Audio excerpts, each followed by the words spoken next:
ಆರೋಗ್ಯ ಸಮಸ್ಯೆ ಅನ್ನೋದು ಯಾರನ್ನ ಕೂಡ ಬಿಟ್ಟಿಲ್ಲ. ಯಾವುದೇ ಭೇದ ಭಾವ ಮಾಡದೆ ಒಕ್ಕರಿಸಿಕೊಳ್ಳುತ್ತೆ. ಎಷ್ಟೇ ಆರೋಗ್ಯಕರ ಜೀವನ ಶೈಲಿ ಅಳವಡಿಸಿಕೊಂಡ್ರೂ ನಾನಾ ಕಾರಣಗಳಿಂದ ಆರೋಗ್ಯ ಬಾಧಿಸುತ್ತೆ. ಇನ್ನು ಫಿಲ್ಮ್ ಸ್ಟಾರ್ ತಮ್ಮ ಆರೋಗ್ಯದ ಬಗ್ಗೆ ಹೆಚ್ಚು ಜಾಗರೂಕತೆ ವಹಿಸ್ತಾರೆ. ಫಿಟ್ನೆಸ್ಗಾಗಿ ನಾನಾ ಸರ್ಕಸ್ಗಳನ್ನ ಮಾಡ್ತಾರೆ.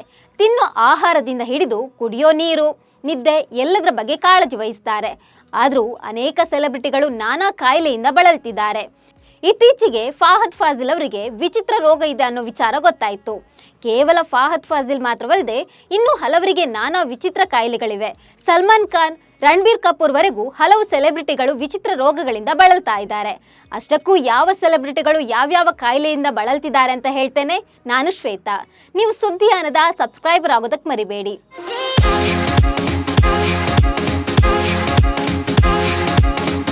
ಸಿನಿಮಾ ತಾರೆಯರು ತಮ್ಮ ಆರೋಗ್ಯದ ಬಗ್ಗೆ ಹೆಚ್ಚು ಕಾಳಜಿ ಹೊಂದಿರ್ತಾರೆ.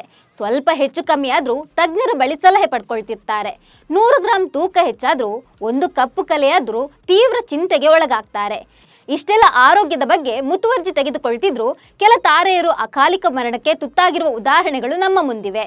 ಬಾಲಿವುಡ್ ಬಾಯಿಜಾನ್ನಿಂದ ಹಿಡಿದು ರಣಬೀರ್ ಕಪೂರ್ ವರೆಗೂ ಕೆಲ ಕಲಾವಿದರು ಅನಾರೋಗ್ಯದಿಂದ ಬಳಲ್ತಿದ್ದಾರೆ. ಇತ್ತೀಚೆಗೆ ಮಲಯಾಳಂ ನಟ ಫಹದ್ ಫಾಸಿಲ್ ತನಗೆ ವಿಚಿತ್ರ ಕಾಯಿಲೆ ಇದೆ ಅಂತ ಅವರೇ ಹೇಳ್ಕೊಂಡ್ರು. ತಾನು ADHD ಎಂಬ ವಿಚಿತ್ರ ಕಾಯಿಲೆಯಿಂದ ಬಳಲ್ತಿರೋದಾಗಿ ಹೇಳ್ಕೊಂಡಿದ್ದಾರೆ. ADHD ಅಂದ್ರೆ attention deficit hyperactive disorder ಆಗಿದೆ. ಇದು ಅಪರೂಪದ ಕಾಯಿಲೆ ಆಗಿದೆ. ಫಹದ್ ಫಾಸಿಲ್ ಅವರಿಗೆ ಈ ಕಾಯಿಲೆ 41ನೇ ವಯಸ್ಸಿನಲ್ಲಿ ಕಾಣಿಸಿಕೊಂಡಿದೆ. ವೈದ್ಯಕೀಯ ತಜ್ಞರ ಪ್ರಕಾರ ADHD ಇಂದ ಬಳಲ್ತಿರೋ ಜನರು ಯಾವುದೇ ವಿಷಯದ ಬಗ್ಗೆ ಏಕಾಗ್ರತೆ ಹೊಂದಿರೋದಿಲ್ಲ. ಅವರಿಗೆ ಗಮನವನ್ನು ನೀಡಲು ಸಾಧ್ಯವಾಗೋದಿಲ್ಲ. ಹೈಪರ್ ಆಕ್ಟಿವ್, ಹೈಪರ್ ಫೋಕಸ್ ಮುಂತಾದ ಲಕ್ಷಣಗಳು ಇವರಲ್ಲಿ ಕಾಣಬಹುದಾಗಿದೆ. ಸದಾ ಕ್ರಿಯೇಟಿವ್ ಆಗಿರಲು ಬಯಸ್ತಾರೆ. ಮಾನಸಿಕವಾಗಿ ಸಾಕಷ್ಟು ಒತ್ತಡದಲ್ಲಿರ್ತಾರೆ. ಅನೇಕ ಚಲನಚಿತ್ರ ಸೆಲೆಬ್ರಿಟಿಗಳು ADHD ಕಾಯಿಲೆಗೆ ಒಳಗಾಗಿದ್ದಾರೆ ಅನ್ನೋ ವರದಿ ಕೂಡ ಇದೆ.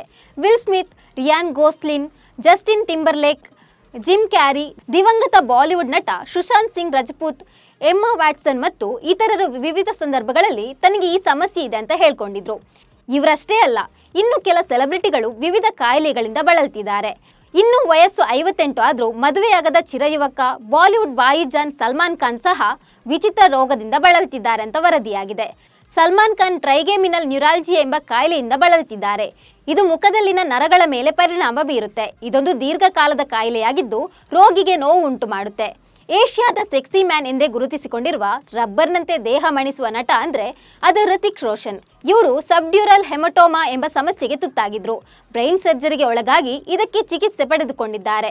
ಇನ್ನು ಕ್ರಿಕೆಟಿಗ ವಿರಾಟ್ ಕೊಹ್ಲಿ ಮಡದಿ ನಟಿ ಅನುಷ್ಕಾ ಶರ್ಮಾ ಬಲ್ಜಿಂಗ್ ಡಿಸ್ಕ್ ಸಮಸ್ಯೆಗೆ ಒಳಗಾಗಿದ್ರು.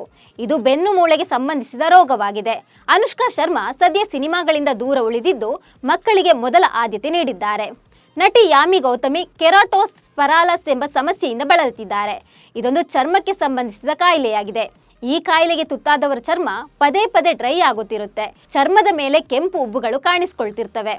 ಅನಿಮಲ್ ಸಿನಿಮಾದ ಸಕ್ಸಸ್ನಲ್ಲಿರೋ ಬಾಲಿವುಡ್ ಚಾಕ್ಲೇಟ್ ಹೀರೋ ಎಂದು ಕರೆಸಿಕೊಳ್ಳುವ ರಣಬೀರ್ ಕಪೂರ್ ನೀಸಲ್ ಸೆಪ್ಟಮ್ನಿಂದ ಬಳಲ್ತಿದ್ದಾರೆ. ಇದನ್ನ ಮೂಗಿನ ಭಾಗದಲ್ಲಿ ಮೂಳೆಗಳ ಉಳುಕು ಎಂದು ಕರೆಯಲಾಗುತ್ತೆ. ನಟಿ ಇಲಿಯಾನಾ ಡಿಕ್ರೂಸ್ ಸಹ ಬಾಡಿ ಡಿಸ್ಮಾಫಿಯಾಗೆ ತುತ್ತಾಗಿದ್ರು. ಇದೊಂದು ಮಾನಸಿಕ ಕಾಯಿಲೆಯಾಗಿದ್ದು ಕಣ್ಮುಂದೆ ಕಾಲ್ಪನಿಕ ದೃಶ್ಯಗಳು ಕಂಡಂತೆ ಕಾಣ್ತವೆ. ಇಲಿಯಾನಾ ಡಿಕ್ರೂಸ್ ತೆಲುಗು, ತಮಿಳು, ಹಿಂದಿ ಸಿನಿಮಾಗಳಲ್ಲಿ ನಟಿಸಿದ್ದಾರೆ. ಸ್ಟೂಡೆಂಟ್ ಆಫ್ ದಿ ಇಯರ್ ಖ್ಯಾತಿಯ ನಟ Varun Dhawan vestibular hypo function ಸಮಸ್ಯೆಯಿಂದ ಬಳಲ್ತಿದ್ದಾರೆ. ಇದು ಕಿವಿಗೆ ಸಂಬಂಧಿಸಿದ ರೋಗವಾಗಿದೆ.